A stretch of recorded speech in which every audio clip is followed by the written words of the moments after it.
Guys, may HP laptop ako dito. Hindi siya magagamit kasi nakalock siya. So ngayon gagawin natin, ito-program natin para magamit. Let's go! So ito nga guys, pag open ng laptop, yan yung bubungan, BitLocker. Nakalock siya kasi hindi mo talaga siya magagamit. Kaya ito, shutdown ko muna para maumpisan na.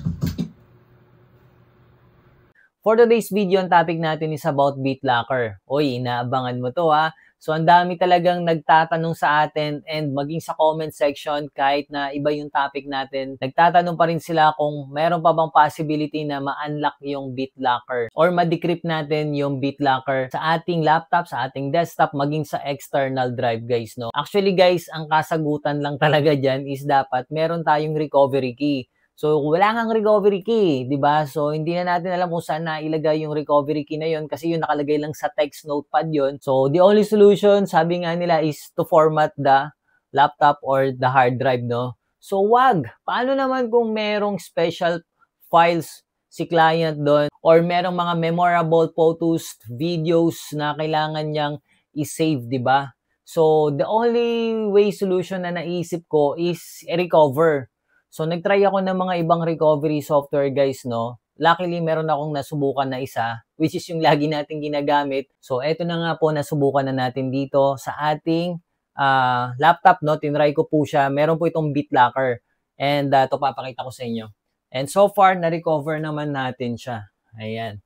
So, medyo matagal lang, kaya hindi ko na pinakita yung process. So, may kita nyo, files found. Okay. So, total size is 243 GB.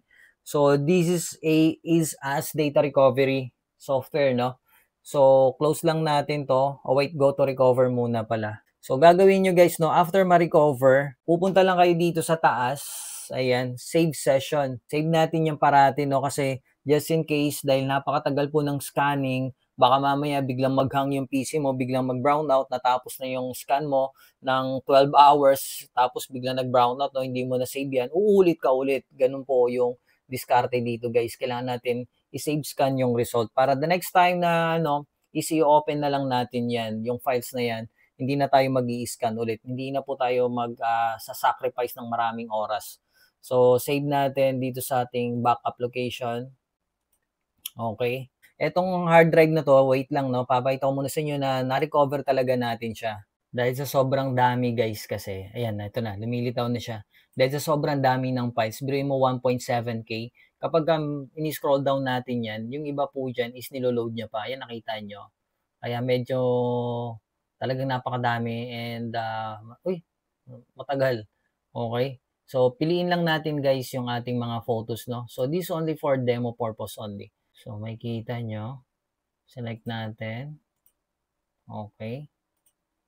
Okay. Okay. Then, recover. Then, choose folder, save, and then yung ginawa natin backup, 2025 ba yun? Sorry.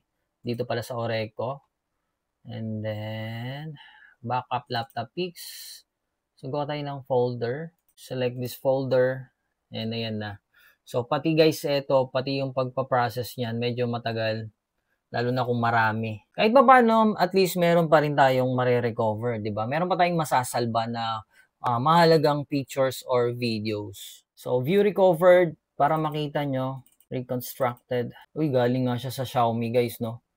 O, galing po yan sa Xiaomi phone, camera, cellphone ko. So, thumbnails. Uy, buo yung picture. Nice one. Pati yung resolution niya. Malinaw. Next. Ayan nga pala yung tindahan ko, Fubo. So, mamimigay tayo sa December, guys, no? Uy, Pastor. Diba? Solid. Okay, so yan na. Syempre, hindi naman kayo maniniwala agad sa akin na kung totoo ba yung ginawa kong recovery na yon. So, syempre, close natin yan.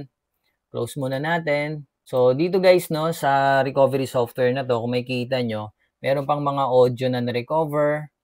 And then, videos. Ayan. So, hindi na natin siguro itatry to dahil napaka-daming files na ito, guys, no? So, papakita ko muna sa inyo sa my computer. And ayan, makikita nyo, nakalock po yan. Okay? So, yan po. Pag in-open natin yan, maghanap po yan ng password. Ayun. So, normal lang po yan na talagang magsasalbag-salbag yung mga files mo. Hindi yan magiging organized dahil sa... So, what I mean is organized pa rin siya. Picture, video, and documents.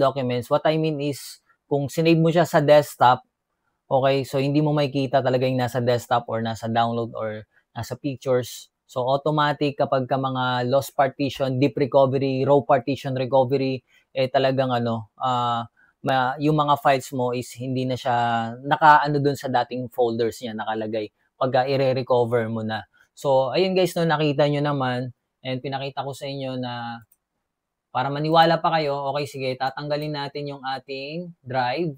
Okay. Okay. So, eto guys ang kagandahan sa HDD enclosure na to. Napakalaking tulong nito sa akin. Very convenient dahil Type-C na po siya. Ayan. So, kahit yung charger ng Android cable natin, yung data cable natin, is pwede natin gamitin dito guys, no? So, ayun. Lagay na natin to sa ating laptop.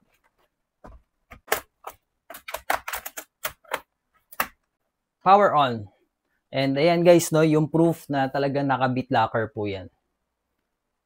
Diba? Nakita nyo? So, input password natin.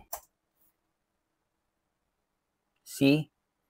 And yung mga picture natin is nandito sa desktop. At meron pa tayo dito sa ating pictures. Ayan. Diba? And tingnan nyo yung file name guys, diba? So, nag-iba na po siya ng file name. Ganyan po yung mga file name kapag galing sa camera. And kapag na-recover na po siya is mag-iiba na rin po yun. So, okay. So, same quality, same size, di ba? So, legit po yan na naka-BitLocker. So, pwede nyo rin gawin to guys, no, sa mga external na naka-BitLocker. Instead na i-format natin siya, well, subukan muna natin siya i-recover. Yun nga lang talagang napakatagal. Gaya po ng ginawa ko para dito sa, sa demo lang na to. May 12 hours ko pong ni-recover yun. So, yun lang guys, no? I hope na may natutunan kayo. Yung Sergey Strelich na lagi natin tinuturo, yung rescue this. So, sa mga wala pang USB, nasa comment section lang din yung link natin. So, pasensya na kayo kung nag-affiliate tayo, ha. At least, hindi scatter yung nasa link, di ba? So, maraming salamat sa mga bumibili at dumadaan sa ating affiliate link, sa mga solid supporters natin and subscribers. Thank you so much. God bless you all, guys. Thank you.